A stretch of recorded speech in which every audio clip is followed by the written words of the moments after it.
Bismillah ar-Rahman ar-Rahim. In the name of God, the most gracious, the most merciful. Welcome to Lady Khadija Radiallahu Anha Online College, a live lesson in A-Level Maths Year 2, carrying on with a chapter on parametric equations after the introduction yesterday.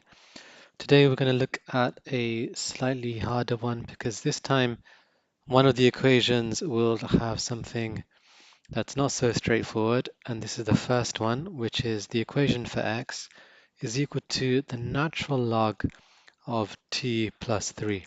So you have to remember your year 1 work with being able to deal with the natural log. Let's take a look at the second equation as well. The equation for y is much simpler. It's 1 over t plus 5. There is a little limit on what values t can take, which will be useful later on. So let's just write that down on the side.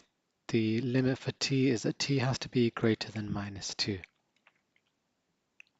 Bismillah ar-Rahman ar-Rahim, in the name of God, the most gracious, the most merciful. Let's begin. So the first question is to work out the Cartesian equation, and that's when you have just y and x in one equation, no t.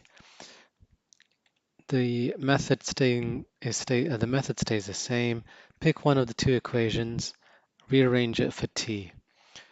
In this example, we're going to pick the one on the left, which is probably a bit surprising, but let's see what happens. We want to rearrange this for t. The first thing we're going to have to do is try and get rid of this natural log.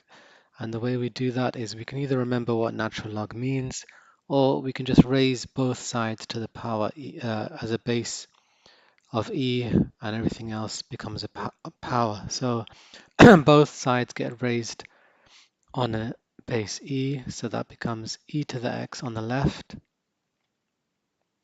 and e to the natural log of t plus 3 on the right hand side.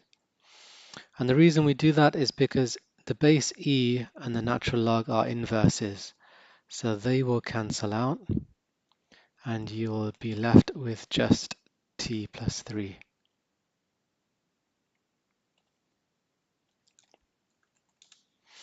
We can get rid of the brackets because there's nothing there now on the outside. And then we remember we're rearranging to get t on its own. So we just need to put the plus 3 onto the other side to finish it off. Plus 3 can come over as a minus 3. And that is your rearranged equation for t. Let's swap sides just to make it easier to read. And now the purpose of that is that you can then feed it into your second parametric equation. So have a think about how can we feed this into this. So I take my equation from before, y equals, and this time where I see t, I'm going to replace it with e to the x minus 3. So I'll start with 1 on the top, can stay as 1 on the top. Then on the bottom, I've got t plus 5. The t can be swapped with the e to the x minus 3. And then the plus 5 can join.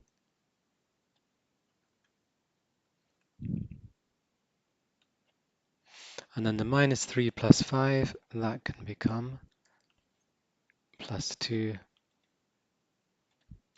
So there's your Cartesian equation, y equals 1 over e to the x plus 2.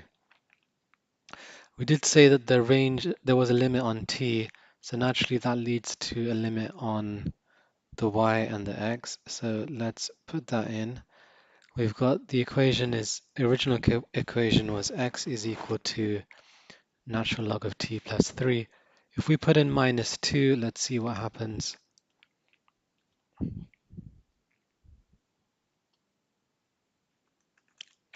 So it becomes minus 2 for the t